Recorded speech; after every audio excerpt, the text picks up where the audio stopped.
Hello everyone, स्वागत है आप सभी का मेरे नए ब्लॉग में। तो आज मैं आप लोगों को बताने वाली हूँ कि मैं अपना करवा चौथ कैसे सेलिब्रेट करती हूँ।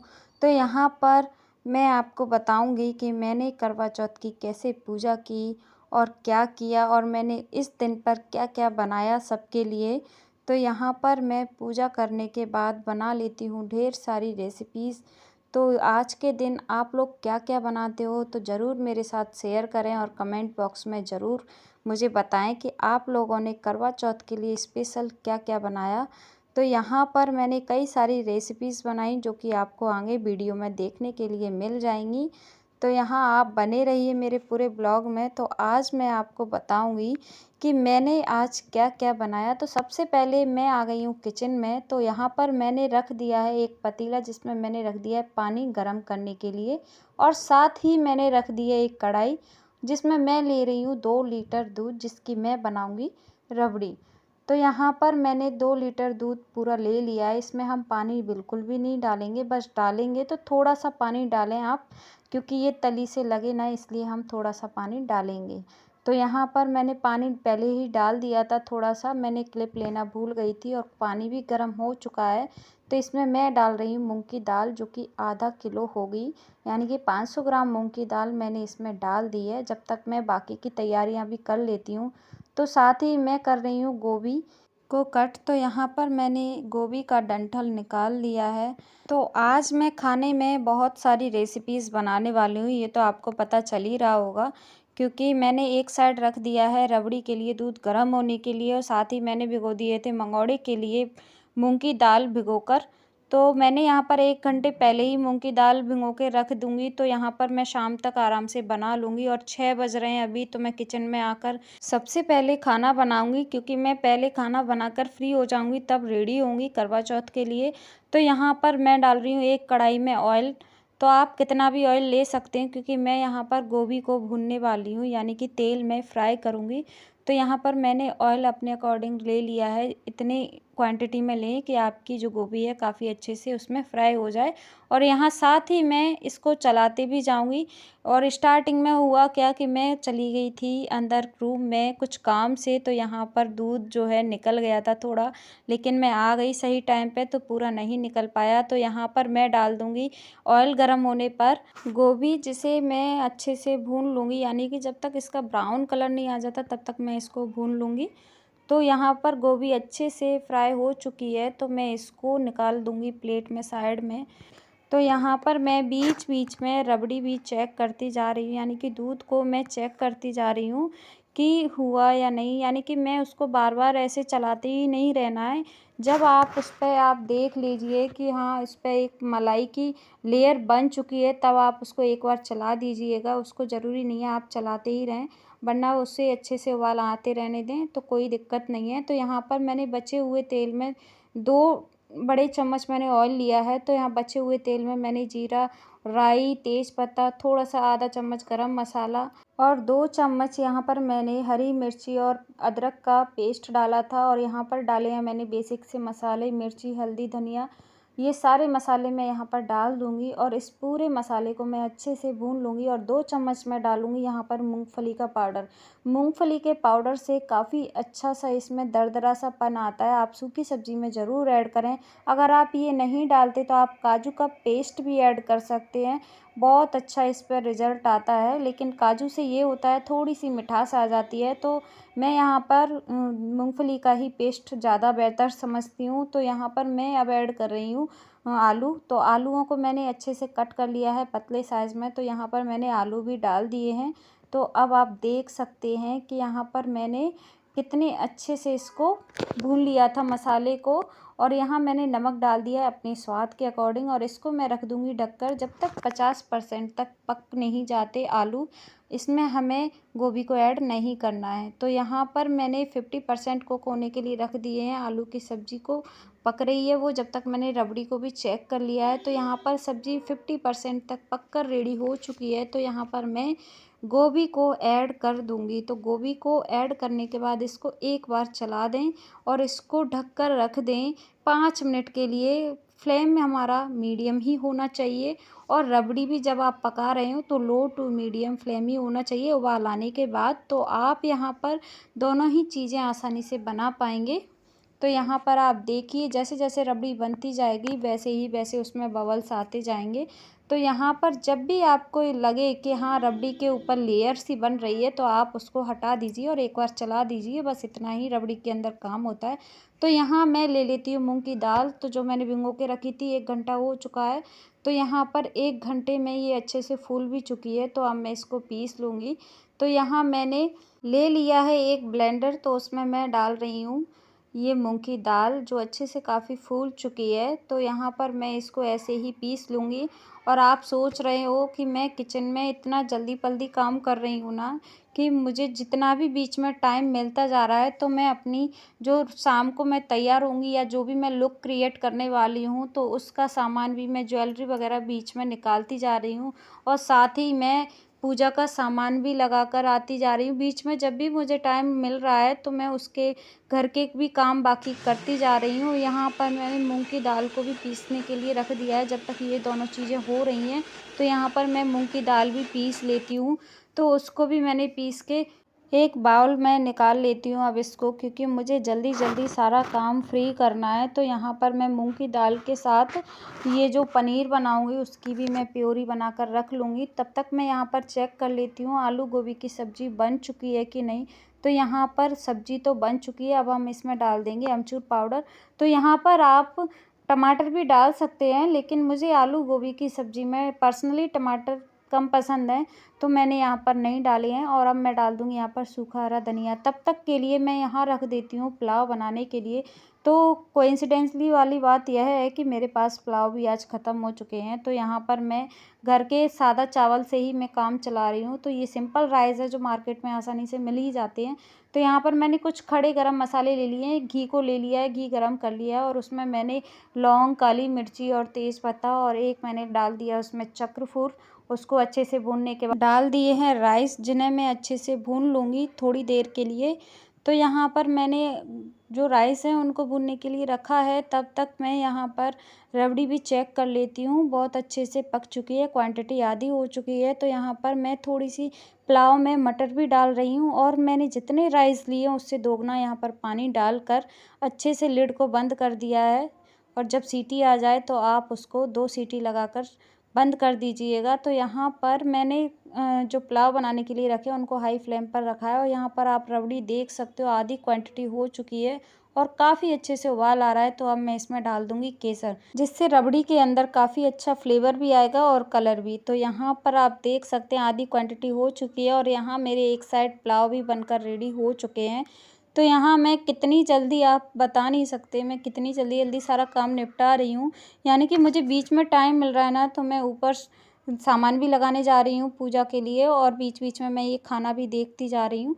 तो यहाँ पर मैंने 2 चम्मच डाल दिया है मिल्क पाउडर, जिससे इसकी कंसिस्टेंसी जो है काफ़ी थिक हो जाएगी और यहाँ पर जो रबड़ी है काफ़ी क्रीमी बनकर तैयार होगी और ज़्यादा हमें इसको पकाना नहीं पड़ेगा। तो यहाँ पर मैंने अपने टेस्ट के अकॉर्डिंग, यानी कि 2 किलो दूध की रबड़ी में मैं यहाँ पर डाल रही हूँ 1/4 कप चीनी।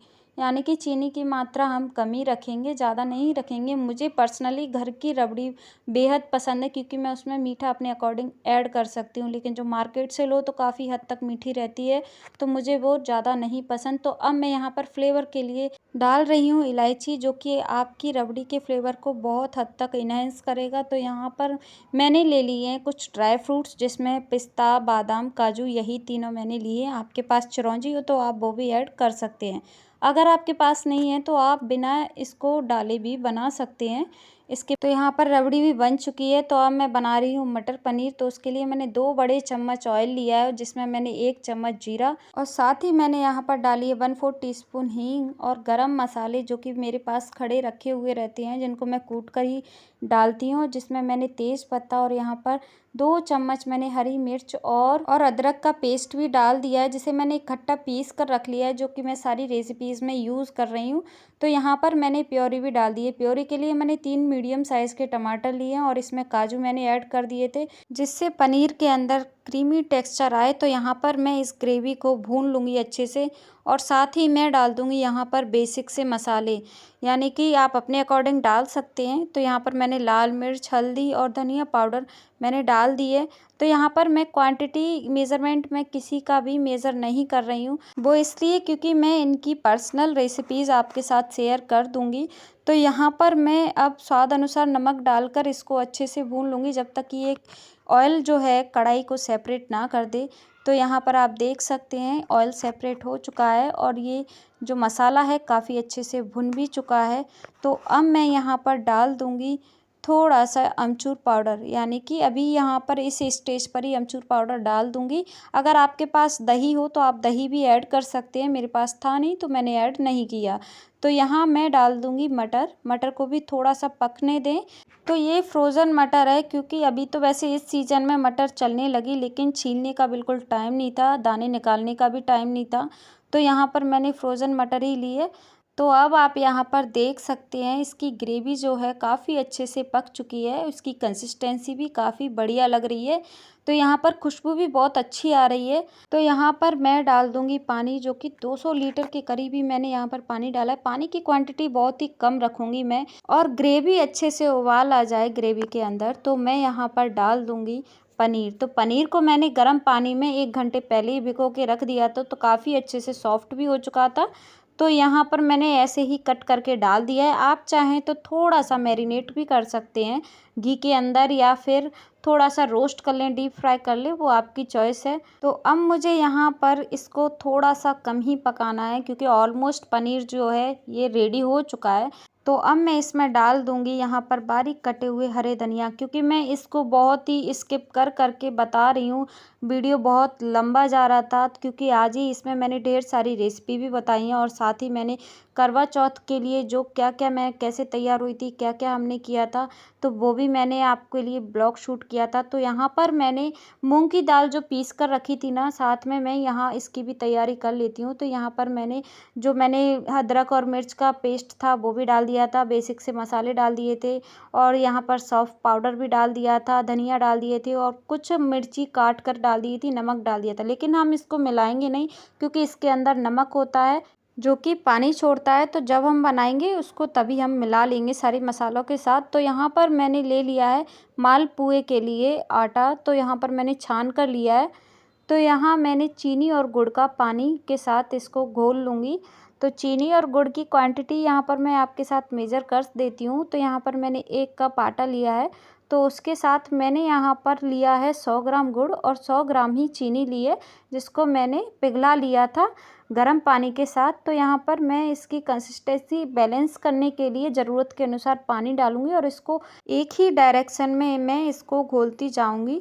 तो बस आपको यही करना है। तो यहाँ पर मैंने इसको फेंटना भी स्टार्ट कर दिया है, जिससे सारे लम्स जो हैं ख़त्म हो जाएं। तो लास्ट में मैं आपको इसकी कंसिस्टेंसी भी चेक करा दूँगी। तो आप यहाँ पर देख सकते हैं कि मैंने है ना यहाँ पर बीच-बीच में कितना काम कर लिया था, यानी कि बैक साइड भी मैं काम करती जा रही हूँ। ऐसा नहीं है कि मैं यहीं स्क्रीन पे काम कर रही हूँ। मैंने बैक साइड भी जो भी किचन में फैला रहता था, या बीच में मुझे ज़रा-सा भी टाइम मिलता था ना, तो मैं सारी किचन भी साफ़ कर रही थी, और साथ में अपनी ज्वेलरी वगैरह, अपने काम जो भी मुझे आज करवा चौथ के लिए क्या गेटअप रखना है, उसके लिए मैं सामान भी निकालती जा रही थी, और साथ ही मैं पूजा के लिए ऊपर सामान भी लगाती जा रही थी, कि जब तक कि गैस चल रही है या उस पर कोई रेसिपी बन रही है, तब तक मैं यहाँ पर बीच में कोई ना कोई काम करती रह रही थी। तो यहाँ पर आप देख सकते हैं मैंने बस इसमें थोड़ा सा फ्लेवर अच्छा आता है तो थोड़ी सी इलायची ऐड कर दिया, और ग्रेटेड किया हुआ कोकोनट, यानी कि आप डेसिकेटेड कोकोनट भी डाल सकते हैं, आप कसा हुआ कोकोनट भी डाल सकती हैं। तो मैंने ये ऐड करके रख दिया है। तो अब आ चुकी हैं मम्मी जी किचन में। तो यहाँ पर मम्मी बना रही हैं भोग के लिए पुए, क्योंकि मुझे रेडी होना था, मुझे तैयार भी होना था। तो यहाँ पर भोग के लिए ही उतना ही निकाला जाएगा, और बाकी सब बाद में खाएंगे तो बाद में ही बनेगा। और मम्मी के वैसे भी फ्रैक्चर है, तो भोग के लिए मम्मी ने उतना ही निकाल दिया था, नहीं मान रही थी इसलिए। तो यहाँ पर मम्मी ने भोग के लिए पुए और पूड़ी और मंगौड़े निकाल दिए थे।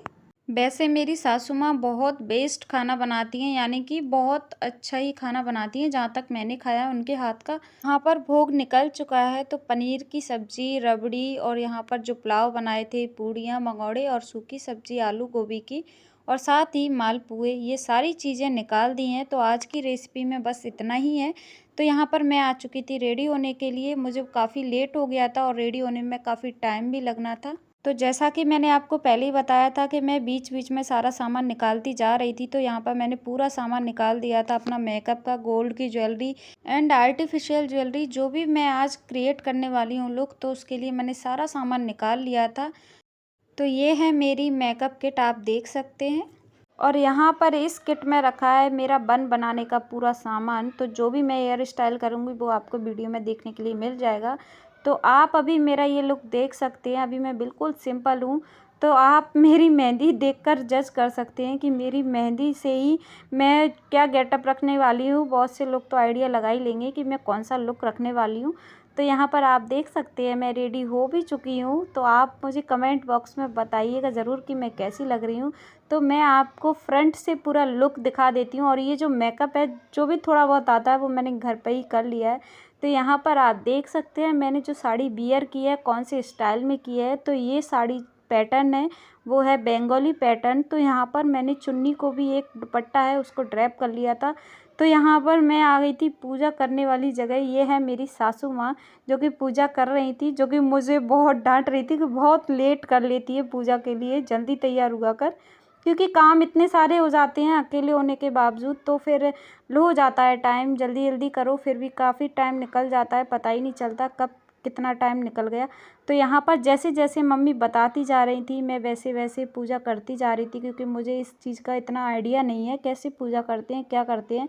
तो मम्मी जैसे बता रही थी वैसे मैं करती जा रही थी। तो मम्मी के पैर में फ्रैक्चर था, तो वो पहले ही ऊपर जाके उनको बिठाल दिया है, क्योंकि वो चलने में थोड़ी प्रॉब्लम है उनको। और मैं यहाँ पर लास्ट में जा रही हूँ। तो यहाँ पर अर्घ देते हैं जब ये चंद्रमा निकल आता है। तो यहाँ मैं टॉप फ्लोर पर आई हूँ जहाँ से चंद्रमा साफ साफ दिखता है। तो यहाँ पर अर्घ दे रहे हैं चंद्रमा को।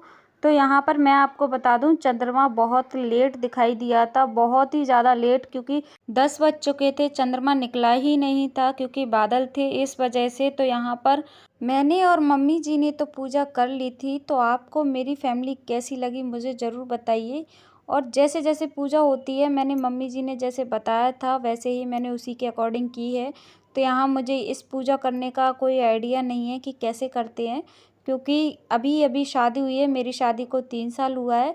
तो मैंने सारी विधि विधान से ये पूरी पूजा की है और सारे तरीके से जो होती है वैसे ही की है। तो आपको मेरा लुक कैसा लगा और मेरी फैमिली कैसी लगी और मेरी सासू माँ की क्यूटनेस आपको कैसी लगी, वो मुझे कमेंट बॉक्स में ज़रूर बताइएगा। आई होप आपको ये वीडियो पसंद आया होगा। तो मैं आपके साथ कुछ पिक्चर शेयर करूँगी जो कि मेरी फैमिली के साथ हैं। तो मिलते हैं नेक्स्ट ब्लॉग में। आई होप आपको ये ब्लॉग पसंद आया होगा। तो ब्लॉग अगर पसंद आया है तो आप प्लीज़ इसको लाइक ज़रूर करें, कमेंट करें एंड मेरे चैनल को सब्सक्राइब ज़रूर करें। एंड आप सभी को हैप्पी करवा चौथ एंड जय हिंद, जय भारत।